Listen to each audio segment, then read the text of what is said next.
Storytime about the most outrageous thing I saw working as a waitress. A guy came in with his date one night and throughout the evening, he was the picture of courtesy and good manners. I appreciated it, but didn't delude myself that I was a source and figured he was just in a good mood because the date was going well. He was certainly in a celebratory mood because he was sparing no expense. He asked for our highest quality wine, she got our most expensive entree, and he even ordered one of every appetizer for her to sample when she made a remark that she was having trouble deciding. It was a real feast. So the evening starts wrapping up and I get their check. I asked if they'd be paying together or separate and she starts to say separate, but he makes a big deal of saying, "Oh, are you kidding me? Together, definitely together. You never have to pay when you're with me, babe." Then he slides me his card. I get everything sorted and bring out the receipt. It's almost a $300 bill. He doesn't even blink and makes a big show of leaving a $100 tip. He thanks me for my service and emphasizes what a lovely night they've had. A tip that size is exceptional, so I thanked him profusely. He said there's no need and goes on to say how underappreciated waitstaff are and says, "Don't plan to tip, don't eat out, you know?" Looking at the mesmerized girl the whole time and not giving me a glance. After that, he helps her into her coat and they go off. However, not even a few minutes later, he comes back and what he says leaves me speechless.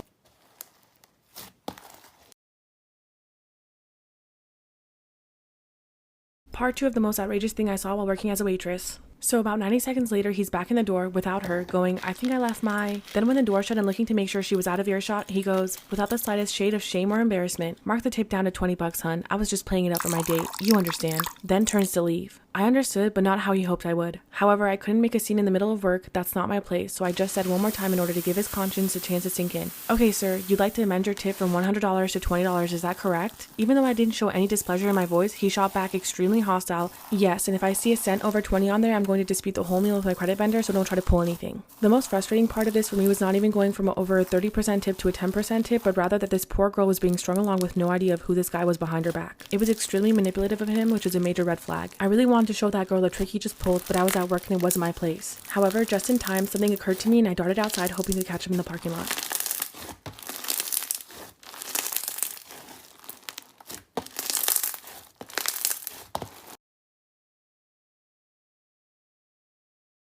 Am I the asshole for refusing to let my stepdaughter use my daughter's wedding dress? I met my stepdaughter Zoe 2.5 years ago and I married her father less than 5 months ago. It was a small and private celebration since that's what we felt was the best thing to do since I'm still grieving my daughter Lauren who passed away from sepsis at the age of 26. She was doing okay and was getting ready for her wedding that was supposed to happen the same month she passed away. We still don't know what went wrong. I took most of her belongings, including her wedding dress. We bought it together and she put a lot of her own touches on it. Although it hurt to look at it, I made sure it's safe. My stepdaughter Zoe is younger than Lauren. She's 23. We're not very close and distance is one of the reasons why. The issue started when Zoe visited to talk about her wedding in April. We were talking about wedding dresses and she suddenly brought up Lauren's wedding dress. I asked her what about it and she said she saw it several times and it got stuck on her mind. She asked me if she could see it and I let her. She then said she'd like to wear it at her wedding. I felt uneasy. I told her I wasn't sure that was a good idea. She told me it's fine. She'll have to change a few things in it so that it can fit her size and style, but this is why I had a hard time accepting. Am I the asshole for having my wedding ceremony in sign language? I'm 24 female, deaf, and growing up my parents got me bilateral cochlear implants and forced me into mainstream school. Never taught me sign language and never immersed me into my culture as a deaf person. They were actually pretty against me using ASL at all. Well, I took ASL in high school against my parents' wishes and then got into a deaf university. Although I couldn't sign fluently when I started, I finally felt accepted and understood. The deaf community was nothing but welcoming. I became fluent in ASL, and after a few months, I stopped wearing my processors completely as there was no need for them anymore. I honestly didn't realize how alone I had felt until I didn't feel that way anymore. I met my fiance at college. He is from a very large family of deaf people, and everyone is fluent in sign. We've been together 4 years now. He proposed last May. We've been planning the wedding and have decided to have it fully in ASL. I was raised by parents who believe religiously and just culturally in rigid gender roles. Dad should work, mom should stay home and raise the kids. I'm the only girl and I have 3 brothers. Because of their expectation, I would just get married and stay home and raise kids. They never valued my education. They never valued my educational achievements or emphasized things beyond domestic skill. I'm the second youngest, and by the time I was in high school, my 2 older brothers had gone to the college of their choice, with my parents covering full tuition, books, and off-campus apartment and other living expenses. They eventually did the same for my younger brother, and I was told I wasn't allowed to apply for college. I did so in secret and got accepted with a partial scholarship. I didn't tell them I was moving out until a week before I left. With essentially nothing, the only things I had were things my friends had given to me that their parents bought for them for college. I took engineering and had to work, take on a debt, and struggle. My parents and I have barely spoken in years. I'm married now and expecting our first child, and they asked to meet up. We met at a park and they said they were sorry if they caused me pain, but would like a relationship now. I've been 100% financially independent from my parents since the day I graduated college. I have a sister who is about a decade older than me, and my parents promised each of us a set amount of money towards our weddings. My sister used this money to have a big, beautiful wedding, and now it's my turn to get married. But my parents have admitted that they gave away the money they had saved for my wedding to my sister. My sister, a mother of one, had a series of health problems and had to freeze her eggs if she ever wanted to have another child. She didn't have the money and only had a few weeks before her hysterectomy, so she asked my parents for the $13,000, which they obviously gave her. I know I sound selfish for prioritizing my wedding over her fertility, but she was 36 when she got the diagnosis. There was no telling how long it would take for her health to recover, and it would be years before they could even afford supporting another infant. I knew she would never have the means to use those eggs before she was 40, and she has made it very clear that she wouldn't want to have an infant at that age. In my opinion, she acted in panic and wanted a safety net that she knew she would never use. But I'm still upset that now I won't be able to have much of a wedding because I've been counting on the funds my parents had promised. I'm not upset that they gave it to her, but I am upset that they gave it to her knowing nothing would come of it. They traded my wedding day for her brief peace of mind. So, am I overreacting? Am I the asshole?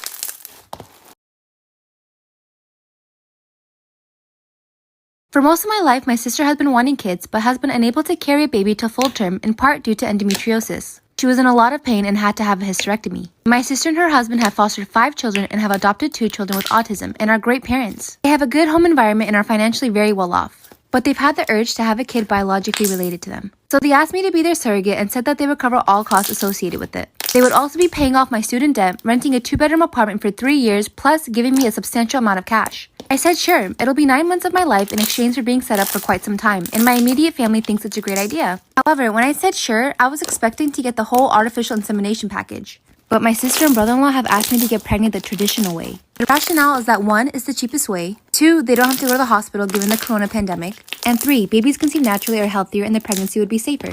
Am I going loony for thinking of going back on my word? Is their request reasonable? On the other hand, if I do give this up, I'm also passing up essentially $200,000.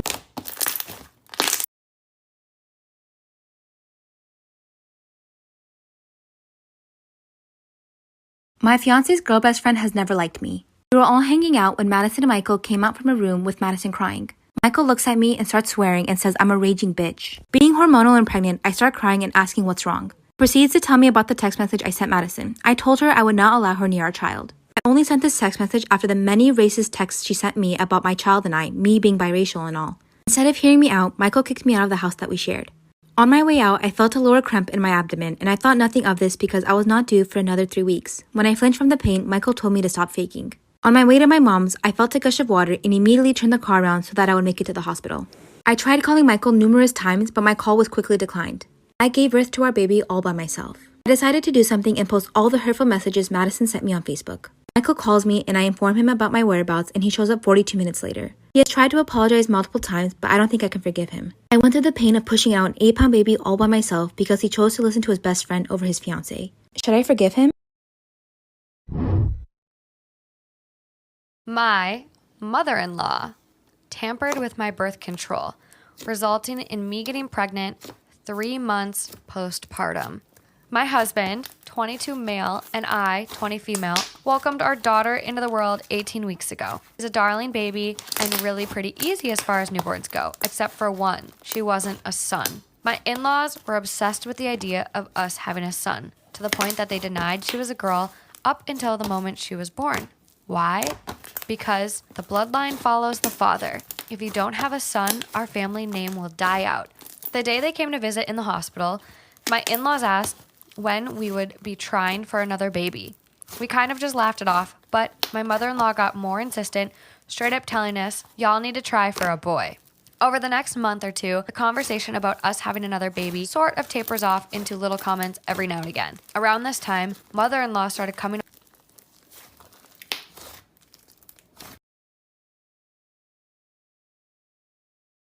Storytime. story time about the time a nail salon took advantage of my blindness. Sister and I got our nails done. We used to go all the time, and while the lady was doing my nails, she asked me how I knew how much money I had. At the time, I used cash, never again after this, but I told her that I folded my bills a certain way. I told her that I folded my 20s different than my 10s, different than my 5s, different than my 1s. Anything of her asking that question, I think it's a good question, and I just thought she was curious. I got done with my nails. She walked me towards the front, and my sister was actually just finishing up with hers, so it was perfect. There's another man at the front, and he asked me how I knew how much money I had. And the same thing. Before I left to go to the nail salon, I made sure exactly how much money I had. My sister helped me count it, helped me make sure that I folded the right bills, just so I knew how much I had, how much I would spend. I gave her the money. Positive that I gave her the right amount because it was just folded, it was folded perfectly, and I counted it out. She takes it, starts talking in a different language, and then tells me that I owe her $20 more. Or I didn't, and I told her the exact amount I gave her. And she's like, no, you didn't give me this amount, you gave me that amount. Like from her,